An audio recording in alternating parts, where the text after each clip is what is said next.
பிளேலிஸ்ட்ல கிராவிட்டின்ற chapter explain பண்றேன். இது வந்து கிளாஸ் 11 பிசிக்ஸ்ல one of the medium weightage இருக்கிற சாப்டர். ஓகேயா, இதோட வெயிட்டேஜ் வந்து ஜெய் மெயின்ஸ் ஒவ்வொரு பேப்பர்லயும் 4 to 8 மார்க்ஸ் வரைக்கும் எக்ஸ்பெக்ட் பண்ணலாம். ஸோ இது வந்து ஒரு மீடியம் வெயிட்டேஜ் இருக்கிற ஒரு சாப்டர். ஸோ இந்த சாப்டர்ல இருந்து வர கொஸ்டின்ஸ் எல்லாம் எப்படி இருக்குன்னு பார்த்தீங்கன்னா, ஒன்று தியரி பேஸ்டா இருக்கும், இல்லை டைரக்ட் ஃபார்முலா பேஸ்ட் கொஸ்டின்ஸ் தான். அப்போ நான் இந்த பிளேலிஸ்ட்ல வர ஃபார்முலாஸ் எல்லாம் நான் டிரைவ் பண்ணி காமிப்பேன். அந்த ஃபார்முலாஸை எங்க யூஸ் பண்ணும், எப்படி யூஸ் பண்ணும் அப்படின்ற ஒரு பேசிக் ஐடியா இருந்தாலே இதுல வர இந்த சாப்டர்ல இருந்து வர 90% ஆஃப் கொஸ்டின்ஸ் உங்களால ஈஸியா சால்வ் பண்ண முடியும். ஸோ இதான் இந்த சாப்டரோட ஓவர்வியூ. நெக்ஸ்ட் போகலாம். ஸோ இப்போ இதெல்லாம் தான் இந்த இந்த சாப்டர்ல இருக்கிற டாபிக்ஸ். ஓகேவா, இந்த டாபிக்ஸ் எல்லாம் தான் நான் ஒன்னொன்னா கவர் பண்ண போறேன். இந்த வீடியோல நான் கவர் பண்ண போற டாபிக்ஸ் என்னன்னா, நியூட்டன்ஸ் லா ஆஃப் கிராவிடேஷன், அப்புறம் superposition, Newton's law of gravitation, அப்புறம் சூப்பர் பொசிஷன் பிரின்சிபல். இந்த சாப்டர் போகலாம். இப்போ first what is gravitation. Gravitation explain பண்ணவும் தேவையில்லை, நமக்கே தெரியும். கிராவிடேஷனா எர்த்தோட ஒரு புல். எர்த்தோட புல்னா என்ன? ஏன் எர்த் புல் பண்ணுது? Because earth is a mass. அப்போ ஒரு மாஸ் இன்னொரு மாஸை புல் பண்ணும். அப்போ இந்த ரெண்டு பெண்ணை கன்சிடர் பண்ணிக்கலாம். இது ஒரு மாஸ், இது ஒரு மாஸ். அப்போ இவங்களுக்கு நடுவுல கிராவிடேஷன் ஃபோர்ஸ் இருக்கும். இந்த பெண் இந்த பெண்ணை பிடிச்ச அட்ராக்ட் பண்ணும், இந்த பெண் இந்த பெண்ணை பிடிச்ச அட்ராக்ட் பண்ணும். அப்போ ஏன் நம்மளால இந்த ஃபோர்ஸை வந்து ஃபீல் பண்ண முடியும்னா, இது ரெண்டோட மாஸ் ரொம்ப நெக்லிஜிபிள், அதனால நம்மளால அதை ஃபீல் பண்ண முடியாது. ஆனா எர்த் மாதிரி ஒரு மேசிவ் பாடியை கன்சிடர் பண்றப்போ அதை எக்ஸர்ட் பண்ற ஃபோர்ஸ் ஜாஸ்தியா இருக்கும். அதனால அதால நம்ம எக்ஸ்பீரியன்ஸ் பண்ற அந்த ஃபோர்ஸ் வந்து கன்சிடரபிளா இருக்கும், நம்மளால ஃபீல் பண்ண முடியும். அதனாலதான் நம்மளால வந்து நம்ம எல்லாரும் வந்து எர்த்தோட ஸ்டிக் பண்ணி இருக்கோம். ஓகேவா, இதான் வந்து கிராவிடேஷன் என்னன்னா ஒரு பேசிக் ஐடியா. இப்போ கிராவிடேஷன் நான் என்னன்னு சொன்னேன், அது வந்து ஒரு ஃபோர்ஸ்ன்னு சொன்னேன்னா, எல்லா ஃபோர்ஸுமே வந்து ஒரு வெக்டார் குவான்டிட்டி. அப்போ அதுக்கு ரெண்டு விஷயம் நம்ம டிஃபைன் பண்ணணும். என்னது? மேக்னிடியூட், இன்னொன்று டைரக்ஷன். ஓகே, இப்போ மேக்னிடியூட்னா என்ன? அதோட வேல்யூ. அதோட வேல்யூ எப்படி கண்டுபிடிக்கிறது? ஏதாவது ஒரு ஃபார்முலா இருக்கும், கண்டுபிடிப்போம். அந்த ஃபார்முலாவை தான் நியூட்டன் கொடுத்துருக்காரு. நியூட்டன்ஸ் லா ஆஃப் கிராவிடேஷன் கொடுத்துருக்காரு. அது என்னன்னா, அந்த ஃபார்முலா என்னன்னா, gravitational force of attraction is directly proportional to the product of masses and inversely proportional to the square of distance between them. அதாவது F is directly proportional to m1 m2 by r square. ஓகேவா, m1 என்ன? ஒரு mass. m2 என்னது? இன்னொரு mass. r வந்து அவங்க நடுவில் இருக்க டிஸ்டன்ஸ். இப்போ இந்த இடத்துல இதை ஈக்குவல்ஸ் டு ஆக்கிட்டு ஒரு கான்ஸ்டன்ட் பண்ணுவோம், m1 m2 by r square. இந்த கான்ஸ்டன்ட்க்கு பேர் என்னன்னா யூனிவர்சல் கிராவிடேஷன் கான்ஸ்டன்ட். அதோட value 6.67 into 10 to the power minus 11. இதுக்கே யூனிவர்சல் கிராவிடேஷன் கான்ஸ்டன்ட் பேர் வந்துச்சுன்னா, இது எர்த்ல, மூன்ல, டிஃப்ரெண்ட் பிளானட்ஸ்ல எல்லா இடத்துலயும் இதோட value 6.67 into 10 to the power minus 11 சேஞ்சே ஆகாது. ஸோ இந்த ஃபார்முலாவை வச்சு நம்ம ஒரு ரெண்டு மாஸ் கொடுத்துருக்காங்க, அவங்களுக்கு நடுவில் இருக்க டிஸ்டன்ஸ் கொடுத்துருக்காங்க. இந்த ஃபார்முலா வச்சு நம்ம எஃப் வந்து ஈஸியா கால்குலேட் பண்ணிடலாம். அதுக்கு தான் இந்த ஃபார்முலா. ஓகே, இப்போ வந்து மேக்னிடியூட் நமக்கு தெரிஞ்சிருச்சு. இப்போ அதோட டைரக்ஷன் என்ன? டைரக்ஷனை பொறுத்த வரைக்கும் gravitational force is always attractive. அதாவது ஒரு மாஸ் இன்னொரு மாஸை எப்பயுமே ரிப்பலே பண்ணாது, எப்பயுமே பிடிச்சி இழுக்க தான் செய்யும். ஸோ இதை கன்சிடர் பண்ணலாம். இங்கே ஒரு m1 மாஸ் இருக்கு, இங்கே ஒரு m2 மாஸ் இருக்கு. ஸோ இந்த m1 மாஸ் இந்த m2 மாஸை அதோட டைரக்ஷன்ல பிடிச்சி இழுக்கும், இந்த m2 மாஸ் இந்த m1 மாஸை அதோட டைரக்ஷன்ல பிடிச்சி இழுக்கும். டிஃப்ரெண்ட் ஃபோர்ஸஸ்ல. ஆனா இந்த ஃபோர்ஸோட மேக்னிடியூடு சேமா தான் இருக்கும். அதான் அந்த ப்ரீவியஸ் ஃபார்முலா மூலமா நம்ம கால்குலேட் பண்ணோம். ஓகேவா, இப்போ ஃபோர்ஸோட மேக்னிடியூட் தெரிஞ்சிருச்சு, டைரக்ஷன் தெரிஞ்சிருச்சு. இப்போ ஒரு சிம்பிள் ப்ராப்ளம். இப்போ இதான் வந்து அந்த கொஸ்டின் என்னன்னா, what is the force of gravity acting on an object of mass 2000 kg at earth surface. இப்போ என்ன சொல்லியிருக்காங்க, எர்த் இருக்கு, எர்த்தோட சர்ஃபேஸ்ல ஒரு ஆப்ஜெக்ட் இருக்கு. ஓகே, இப்போ இதுக்கு நடுவில் இருக்கிற ஃபோர்ஸ் என்னன்னு கேட்டிருக்காங்க. ஃபோர்ஸ்க்கு நமக்கு தான் ஃபார்முலா தெரியுமே, G m1 m2 by r square. கரெக்டா? இப்போ அதெல்லாம் நான் எனக்கு தெரிஞ்ச வேல்யூஸ் எல்லாம் நான் சப்ஸ்டியூட் பண்றேன். ஜி என்னது? 6.67 into 10 to the power minus 11. m1 என்னது? அந்த ஆப்ஜெக்டோட மாஸ் 2000 kgs. m2 என்னது? எர்த்தோட மாஸ் ஞாபகம் வச்சுக்கணும், which is 5.97 into 10 to the power 24. ஓகேவா, ரெண்டு மாஸ் சப்ஸ்டியூட் பண்ணியாச்சு. அடுத்து அவங்களுக்கு நடுவில் இருக்கிற டிஸ்டன்ஸ். உங்களுக்கு நடுவில் இருக்கிற டிஸ்டன்ஸ் என்ன? இதை பார்த்தா தெரியும், இது எர்த்தோட சென்டர், இது அந்த ஆப்ஜெக்டோட சென்டர். ஸோ அவங்களுக்கு நடுவில் இருக்கிற டிஸ்டன்ஸ் ஆட்டோமேட்டிக்கா எர்த்தோட ரேடியஸ். எர்த்தோட ரேடியஸ் என்னன்னு நம்ம வந்து இந்த சாப்டர் ஃபுல்லாக ஞாபகம் வச்சுக்கணும். டிஃப்ரெண்ட் ப்ராப்ளம்ஸில் நம்ம வந்து யூஸ் பண்ணுற மாதிரி வரும். அது என்னதுன்னா 6400 கிலோமீட்டர்ஸ். ஓகே, ஏர்த்தோட மாஸ், ஏர்த்தோட ரேடியஸ் ரெண்டுமே நீ வந்து எப்பயுமே ஞாபகம் வச்சுக்கிற மாதிரி இருக்கும். ஓகே, இப்போ ஆர் சப்ஸ்டியூட் பண்ணுறேன். 6400 கிலோமீட்டர்ஸில் இருக்கு, மீட்டர்ஸில் கன்வெர்ட் பண்ணிட்டு ஹோல் ஸ்கொயர். இப்போ இது எல்லாத்தையும் சால்வ் பண்ணி ஒரு வேல்யூ வரும். அவ்வளோ நியூட்டன்ஸ் தான் இவங்க ரெண்டு பேருக்கும் நடுவில் ஆக்ட் ஆகிற ஃபோர்ஸ். ஸோ அவ்வளோதான். இப்போ இந்த இதை பொறுத்த வரைக்குமே வந்து கொஷின்ஸ் வந்து சிம்பிளாக தான், மோஸ்ட்லி கொஷின்ஸ் வராது இந்த டாப்பிக்ல இருந்து, வந்தாலுமே டைரக்ட் ஃபார்முலா பேஸ்ட் கொஷின்ஸாக தான் இருக்கும். ஓகே, இப்போ அடுத்த கான்செப்ட் போகலாம். அடுத்து vector representation of gravitational force அப்படின்னா என்ன? இப்போ ரெண்டு மாஸ் இருக்குன்னு வச்சுக்கேன், m1 m2. இப்போ இதுல f1 ஃபோர்ஸ் ஆக்ட் ஆகும்,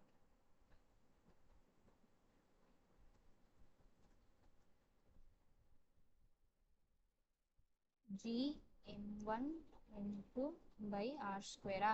இப்போ சில கொஸ்டின்ஸ்ல ஆரை வெக்டாரை கொடுத்து கேட்பாங்க. அப்ப என்ன பண்ணலாம்னா நான் வந்து சில மேனிபுலேஷன் பண்றேன். என்னன்னா ஆர் கேப் என்ன, யூனிட் வெக்டார் அலாங் திஸ்.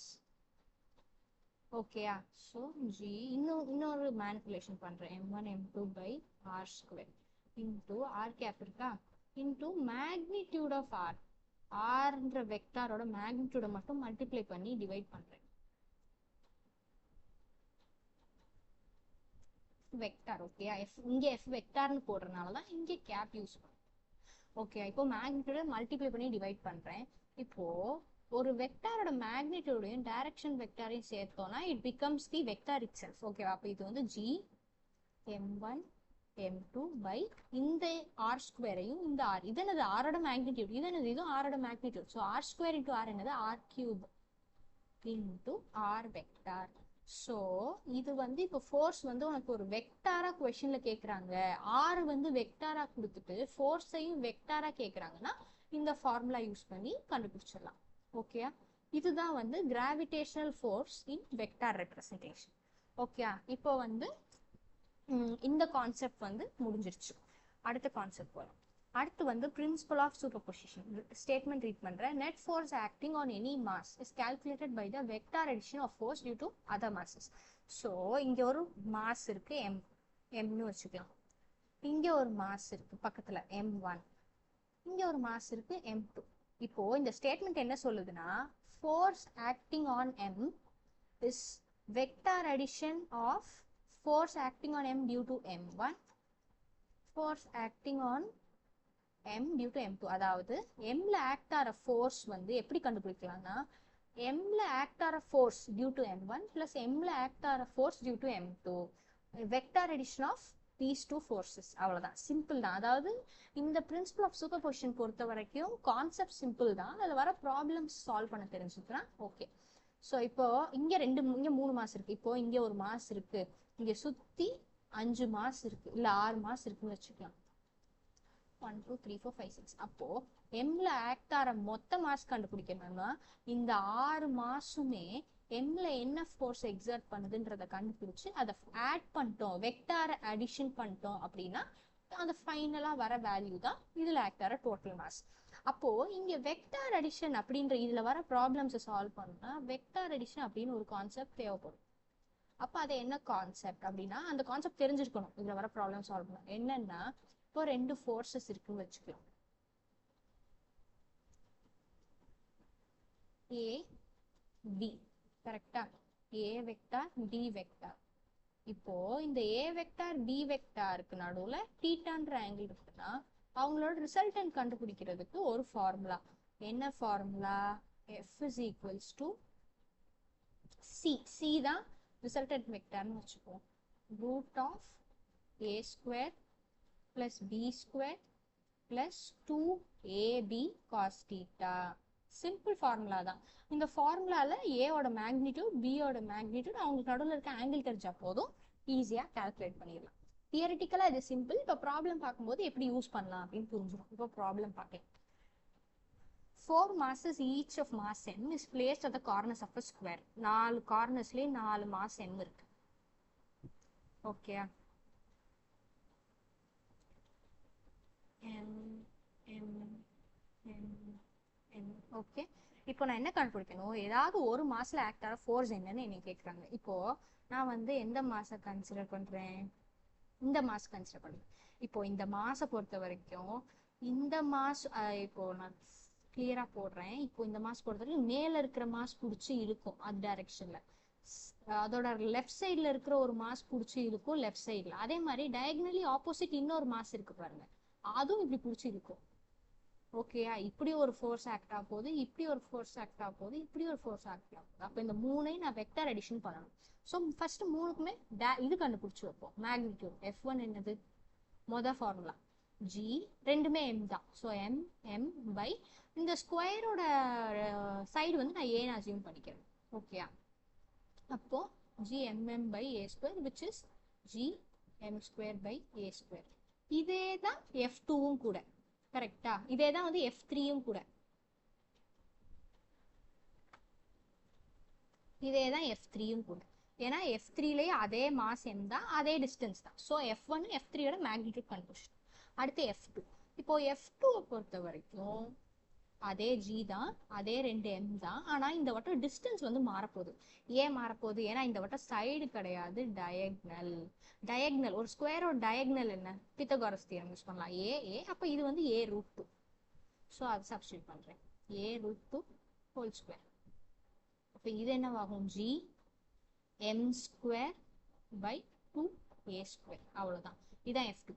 இப்போ ரெண்டு ஃபர்ஸ்ட் எனி டூ, அதாவது ஒரு டைம்ல ரெண்டை கன்சிடர் பண்ணி பண்ணலாம். இப்போ F1 அண்ட் F3 பண்ணலாம். இப்போ F1 F3 ரெண்டும் 90 டிகிரிஸ்ல ஆக்ட் ஆகுது. இப்போ அந்த ஃபார்முலா யூஸ் பண்ணோம்னா, இப்போ அந்த ஃபார்முலா என்னது, காஸ் தீட்டான்னு இங்கே இருக்கு. 90 டிகிரினா காஸ் தீட்டா 0 ஆயிடுமா, காஸ் தீட்டா 0 ஆயிடுச்சுன்னா இந்த மூணாவது டேர்மே காணா போயிடும். அப்போ மிச்சம் இந்த ஃபர்ஸ்ட் ரெண்டு டேர்ம் மட்டும்தான். அப்போ force due to F1 and F3 என்னது, root of F1 square plus F3 square, which is root of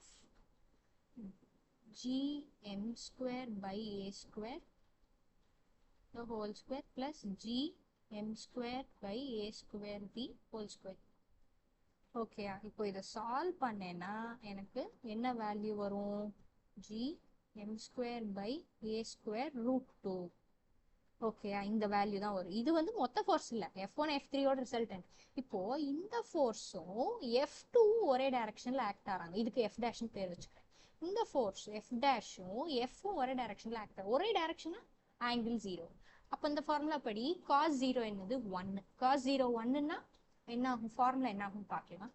cos 0 1 ஆகும்போது formula F is equals to root of A square plus B square plus 2AB, which is A plus B the whole square. ரூட் குள்ள இருக்கு, so simply A plus B. அவ்வளோதான், இதான் simple formula வந்து simple ஆயிடுச்சு. ஏன்னா ரெண்டுமே ஒரே டைரக்ஷன்ல ஆக்ட் ஆகுது. இப்போ ரெண்டையும் சிம்பிளா ஆட் பண்ண போறேன். F2 என்னது, GM square by 2A square. அவ்வளோதான், சிம்பிளிஃபிகேஷன் ஈஸி. G காமன் டேர்ம்ஸ்லாம் வெளில எடுக்கிறேன், A square வெளில எடுத்துட்டேன். ஓகேவா, √2 plus 1/2. அவ்வளோதான். இப்போ ஃபைனலா அதுல ஆக்ட் ஆகிற நெட் ஃபோர்ஸ் இதுதான். ஓகேயா, ஸோ ப்ராப்ளம்ஸ், பிரின்சிபல் ஆஃப் சூப்பர் பொசிஷன்ல ப்ராப்ளம்ஸ் வந்து இந்த மாதிரி தான் கேட்பாங்க.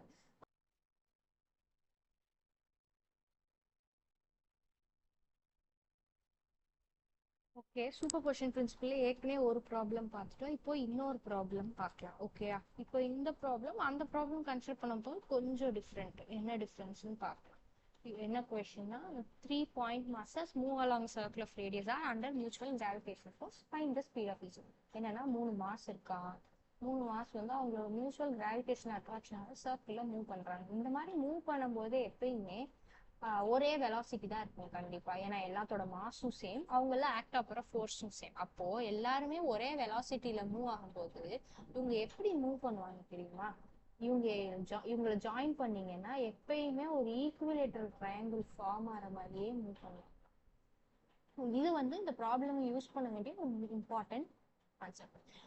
ஓகே, இப்போ நான் இந்த மாசம் தான் ரெஃபரன்ஸா எடுக்கிறேன். இப்போ இந்த மாசத்துல இப்படி ஒரு ஃபோர்ஸ் ஆக்ட் ஆகும், இப்படி ஒரு ஃபோர்ஸ் ஆக்ட் ஆகும். இது F1, இது F2. ஓகேயா, இப்போ F1 என்னது, G ரெண்டுமே M தான். பை நான் என்ன பண்றேன், இந்த ஈக்குவலேட்டரல் ட்ரையாங்கிளோட சைடை இப்போதைக்கு ஏன்னு எடுத்துக்கிறேன், அசிம் பண்ணிக்கிறேன். So a square G M square by A square. இப்போ F2 பார்த்தோன்னா F2மே வந்து இதுதான் கரெக்டா, ஏன்னா அதே மாஸ் அதே டிஸ்டன்ஸ். ஸோ F1 F2 கண்டுபிடிச்சிட்டேன். இப்போ F1க்கும் F2க்கும் நடுவில் இருக்க ஆங்கிள் என்னது, நான் ஏற்கனவே சொன்ன மாதிரி இது ஒரு ஈக்குவலேட்டரல் ட்ரையாங்கிள். ஸோ ஆங்கிள் வந்து 60 டிகிரியா இருக்கும். அப்போ F1க்கும் F2க்கும் இருக்க ரிசல்டன்ட் என்னது, F is equals to அந்த formula root of F1 square plus F2 square plus 2 F1 F2 cos 60 which is 1 by 2. 2 cancel ஆயிடும். ஸோ ஃபைனலாக அது வந்து என்னவா இருக்கும்னா F1ஓட வேல்யூ F2ஓட வேல்யூ சேம். நான் வந்து Fன்னு எடுத்துக்கிறேன். So root of F square plus F square plus F square. F1 F2 என்னது F தான், F ஸ்கொயர் தானே. ஸோ இது என்னவாகும், F ரூட் 3. அவ்வளோதான், Fோட வேல்யூ ஏற்கனவே கண்டுபிடிச்சிட்டோம். So G M square by A square into root 3. Root 3 முன்னாடி போடுறேன், எஃப்ஐ கண்டுபிடிச்சிட்டேன். ஆனால் ஏன்றது வந்து நான் அசியூம் பண்ண ஒரு வேரியபிள், எனக்கு ஆரோட டேர்ம்ஸில் தான் வேல்யூ அப்படி இருக்கிறப்போ நான் ஆரை ஏவே ரிலேட் பண்ணணும். அதுக்கு கொஞ்சம் மேக்ஸ், அவ்வளோதான். இப்போது நான் என்ன பண்ணுறேன், இங்கேருந்து இங்கே ஒரு சென்டர்லேருந்து இது ஜாயின் பண்ணுறப்போ ஒரு லைன் போடுறேன். போட்டேன்னா இது மொத்தமும் 60னா இந்த ஹாஃப் என்னது 30. இங்கே ஒரு ட்ரையாங்கிள் வருது, ரைட் ஆங்கிள் ட்ரையாங்கிள். இது 30 டிகிரிஸ், இது a by 2, இது ரேடியஸ் r. இப்போ cos theta யூஸ் பண்ணலாம்ல formula, cos 30 degrees equals to cos theta என்னது adjacent side by hypotenuse which is a by 2r. cos 30 என்னது root 3 by 2. இப்போ இதை சால்வ் பண்ணோம்னா a is equals to r root 3ன்னு வரும். இதையும் நான் இங்கே சப்ஸ்டியூட் பண்ண போகிறேன். So root 3 g m square by அதில் ஏனா ரூட் ஆர் ரூட் 3, அப்போ ஏ ஸ்கொயர்னா 3r ஸ்கொயர். அப்போ இது வந்து G M square by root 3r square. Okay, F கண்டுபிடிச்சிட்டேன். இப்போ என்கிட்ட என்ன கேட்குறாங்க, speed of each mass. Net force நான் கண்டுபிடிச்சிட்டேன், ஸ்பீட் ஆஃப் ஈச் மாஸ் என்ன. இப்போ இந்த இடத்துல யூஸ் பண்ண போகிற கான்செப்ட் வந்து சென்ட்ரிபிட்டல் ஃபோர்ஸ். இது ஏன் சர்க்குலர் மோஷனில் இருக்குன்னா சென்ட்ரிபிட்டல் ஃபோர்ஸால். அதோட மேக்னிடியூட் என்ன, இது வந்து ஞாபகம் வச்சுக்க வேண்டிய ஒரு formula, M B square by R. அப்போ இந்த எம்பி ஸ்கொயர் பை ஆரையே வந்து ப்ரொவைட் பண்ணுறது இந்த G M square by root 3r square தான். சிம்பிள் இப்போ வந்து சிம்பிளிஃபை பண்ணுறேன், r square r mm cancel ஆகும். So v is equals to G M by root 3r the whole root. So அவ்வளோதான், இந்த வேல்யூ ஆஃப் வில தான் இந்த 3 பார்ட்டிகளும் இன்ஃபைனைட்டாக சுற்றிட்டே இருக்கும். ஸோ ஃபைனல் ஆன்சர் இது. ஸோ இப்போ வந்து சூப்பர் பொசிஷன் பிரின்சிபல்ல 2 கொஸ்டின்ஸ் பார்த்தாச்சு. இந்த மாதிரி கொஸ்டின்ஸ் தான் கேட்பாங்க.